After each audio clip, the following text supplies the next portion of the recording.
So today I really wanted to talk about how I made a time travel movie in 2012 for $5,000. That's Australian dollars, which you might be able to tell by my accent.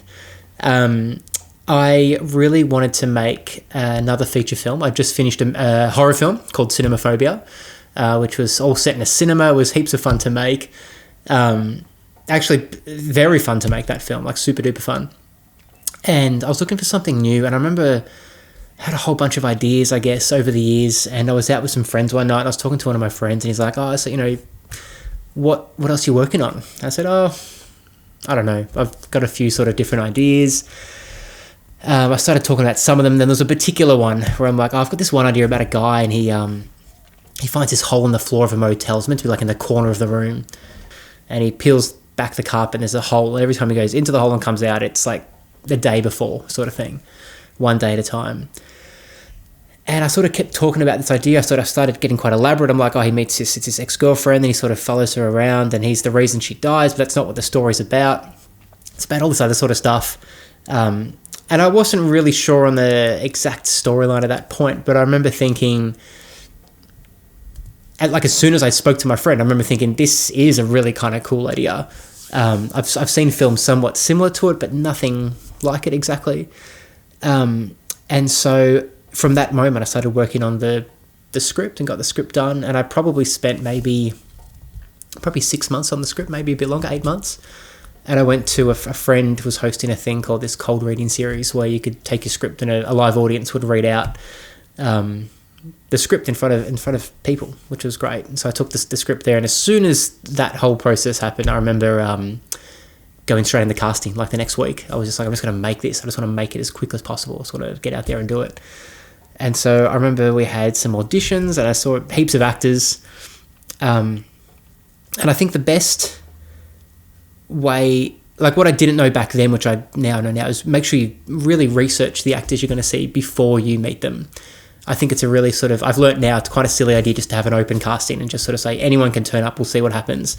Because you're going to get a lot of people come through, and it's kind of overall going to kind of waste your time because you're going to see so many people and you have no idea what they're going to be like.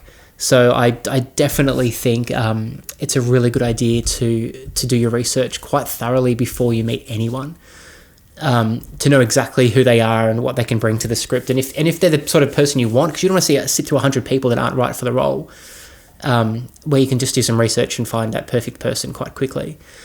So the internet's great, showreels are great. So we had a lot of actors come in, and no one was really great for the lead. I saw a bunch of, they were good young actors, but no one was really great for the lead.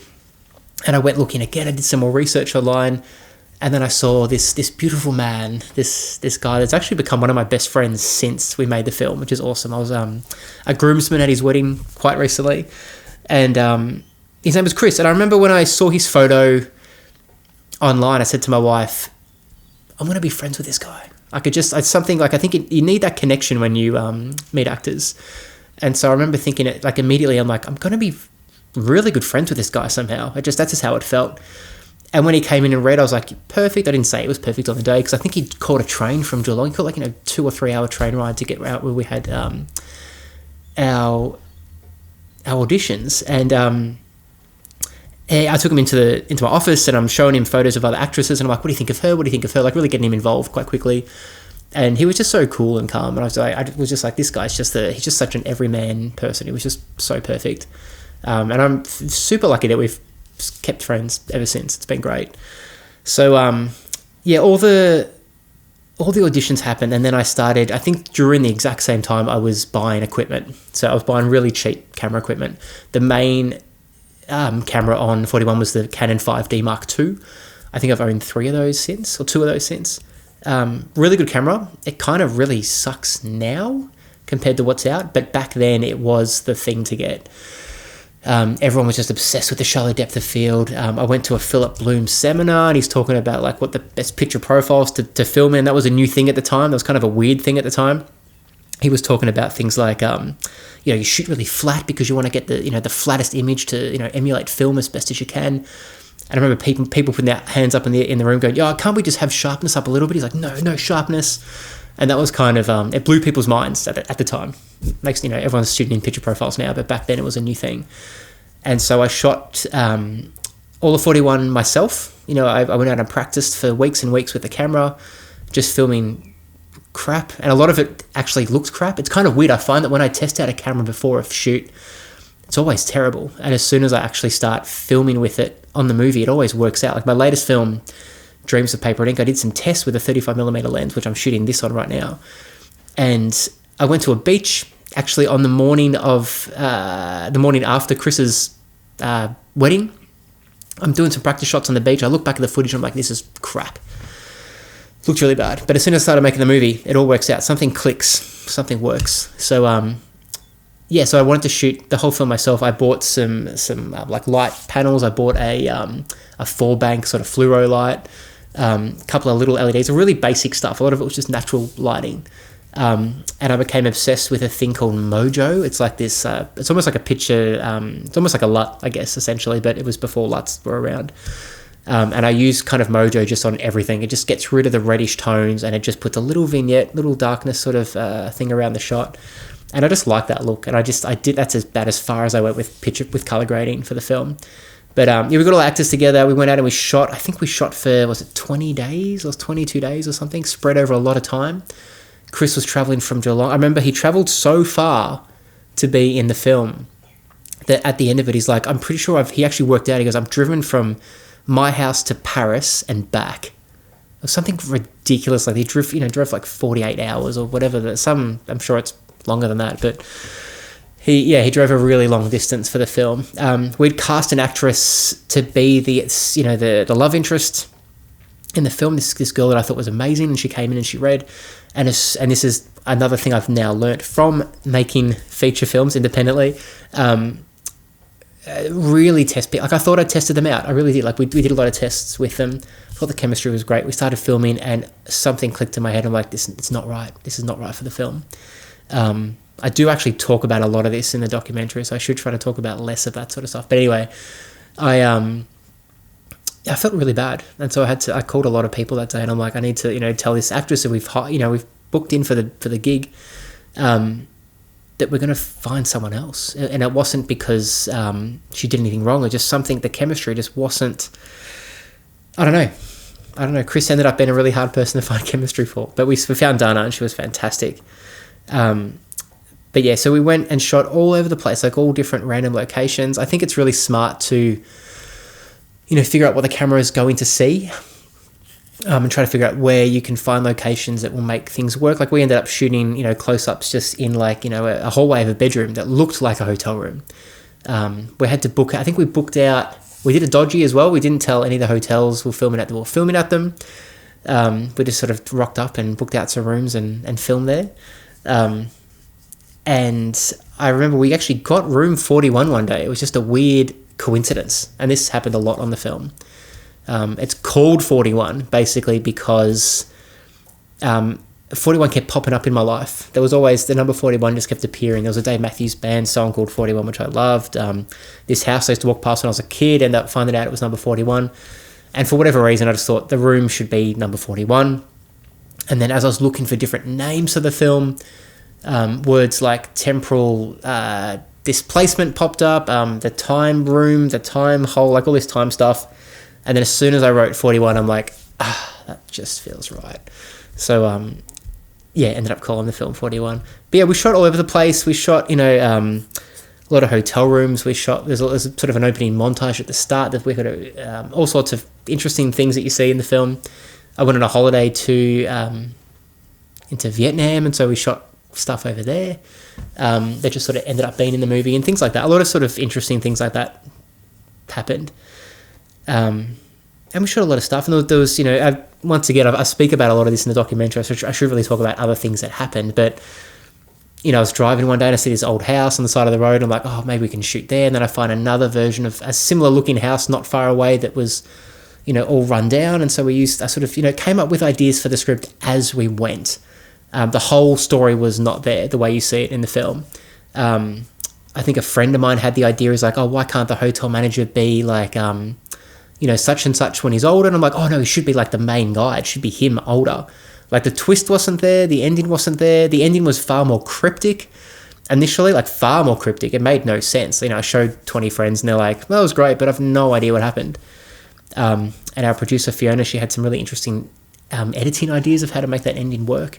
A lot of people do like the ending. And I think a lot of people, it's reached quite a big audience. Like every time I put on any sort of platform, it's got, you know, millions and millions and millions of views. And like right now it's going again, you know, like 8 years later. So I'm not sure. I think people see a story, a message of their own life, I guess, in the film. For me, it was about visualizing, I guess, parallel things where, you know, maybe my life somewhere else is happening right now that's because of a different decision that I should have made or didn't make. And I think heaps of people relate to that. And I think it's very subtle. It's very realistic, the film. It's no crazy special effects. People appreciate that. There's obviously people that hate it. I remember when it first put online, like a lot of the feedback was really, really good. And people would also hate it as well. And at first I used to get really like, oh, you hate my film? Okay. But then after a while, I just went, it's like, I hate films all the time. It's just how you feel about films. And it doesn't bother me at all now. I actually like reading that because it helps me learn of what I can fix next time. Because obviously if 100 people say the same thing about your film, chances are you should probably try to fix that issue. So, but yeah, there's nothing huge in the film. I think that the original sound mix had too much subwoofer stuff in it. And one of the tracks, Heath Brown did such a good soundtrack. Probably his soundtrack really elevated the film. And I think I'd sent him, there was a bunch of movies that I put like a temp score on the film to begin with. And there was tracks from like, I think, a lot of Field of Dreams on there, a bit of Interstellar near the end. And he sort of took the influence of that and just sort of made his own thing quite quickly. You know, the first thing he said to me was like, it works straight away.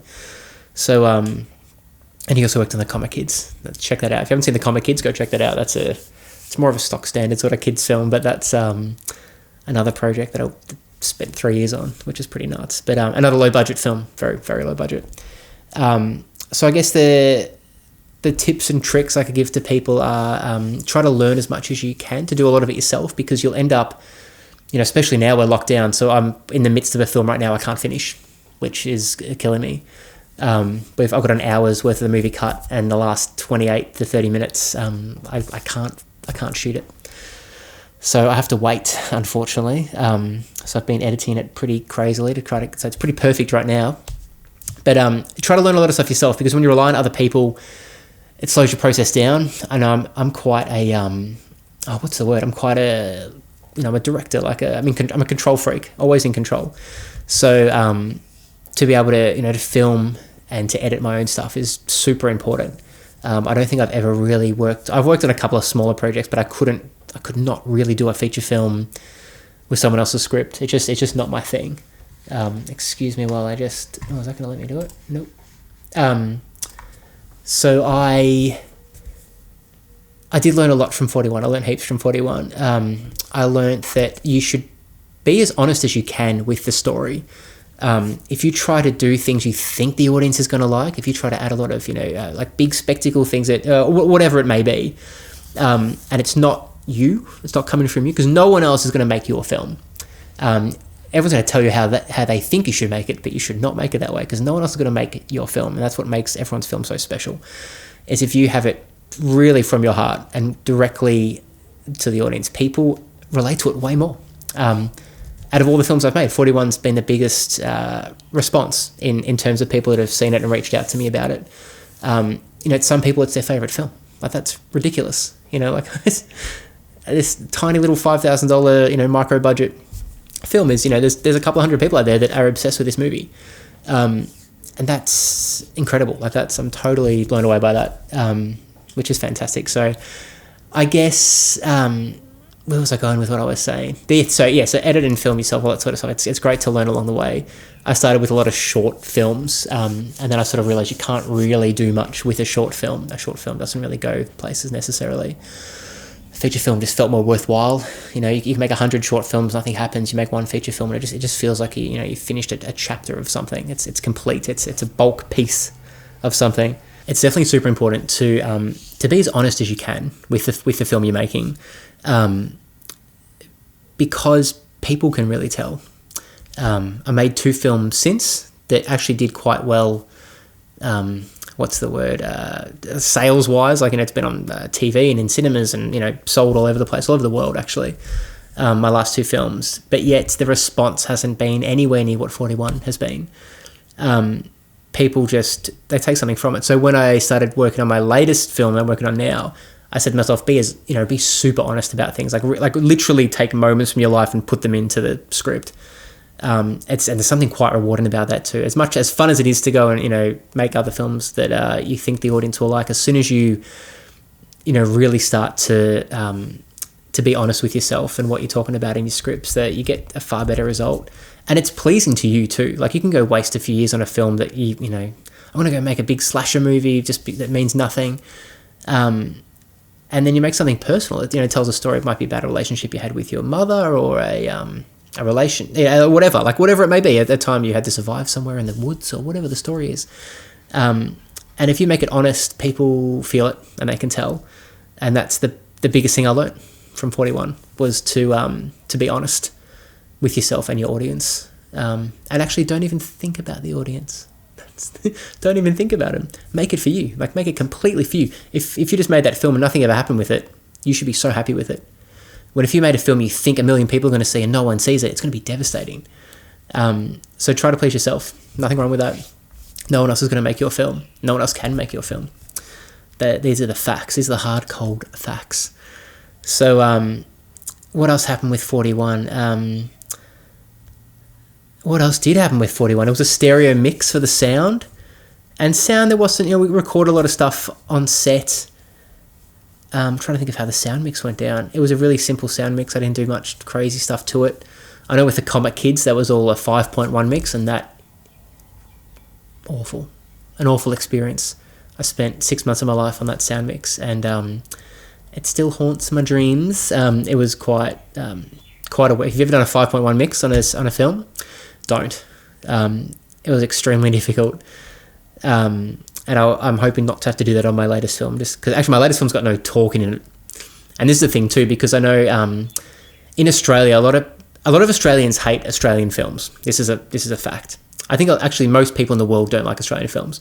We don't take risks. They're all kind of the same film, the same actors. Like, it's a particular genre. Australian film is its own genre, and a lot of people don't like it. And so a lot of Australian filmmakers now are trying to make American films, and we get a lot of American films coming over here to be made, and it's a fortunate thing and an unfortunate thing. And I battled with this a lot with the Comet Kids, because I wanted it to be a much bigger audience, and so we made it an American film. Everyone spoke, with a US accent in the movie, and it 85% worked. I think people can tell. People can tell that people put it on accents, and it's kind of a weird mix. Like, obviously, it helped us to get the film out there on different platforms, but at the same time, it was a hindrance slightly, because the actors, they had to put on these accents, and it wasn't their true self coming through, I guess. And I think it worked. We just got away with it. I think, for the Comic Kids. So when I went to make my latest film, I was like, are they going to speak Australian? Are they going to speak American? It's you're battling against your own identity, I guess, as well, which is weird as a filmmaker to say that, what accent are these people speaking with? It makes no sense to even think that's an issue, but it is for Australian films. Unfortunately, that's where it's headed down here, down under. It's a mess down here. So I decided to have my latest film with no talking in it and have no one speak a word. You'll hear, mumblings and, background chatter and stuff, but there's no direct dialogue from the actors that you can tell what their accents are. And that felt very freeing, and it made the film more original. So I sort of, over the past few years, I've sort of realized there's always an answer to everything. Wherever you are, wherever you're stuck in your life, there's always a particular way you can go to find an answer. And that whether that's just because I had an issue. I've got a projector. You probably can't see it, but there's a projector behind me on the wall, up on the roof. And when I first bought it, I couldn't figure out how to get it onto the wall. I couldn't. It wasn't working. It was tilting too wrong. It wasn't working, and I sort of gave up on it for a couple of days. And then I sort of thought, there must be a way. There must be a way to get this projector to work. I want this to work so bad. And when there's a will, there's a way, and that's the old saying of as long as you're trying, you will find a way. And I just figured out I could turn the projector upside down and put this bolt thing on and make it work, and it did work, which was really cool. So there's always a way to get things done. We didn't have any major roadblocks on 41, not that I can remember anyway. It was a lot of fun to make. Very, very small crew, super small crew, and it was just... I don't think we even had catering. Do we have catering? I think we might have just, the frozen pizzas, like it wasn't, and I've learnt now since, of course, obviously feed your actors as best as you can because they're the people putting in the effort. And as soon as you work on the other side, as soon as you're a crew member or an actor, and not a director, all you think about is food. As soon as you're on any production, you're like, where's the food? And you want good food. You don't want rubbish. So, little things you learn along the way. So I guess, would I make any changes to 41? Okay, the big thing about 41 is everyone becomes obsessed with the hospital bed that the grandma character's on. Everyone is like, it's a table, and the truth of the matter is it's actually a very high, sophisticated hospital-grade bed. It's one of their newer ones. They look like fold-out tables. No, I'm just joking. It was a fold-out table.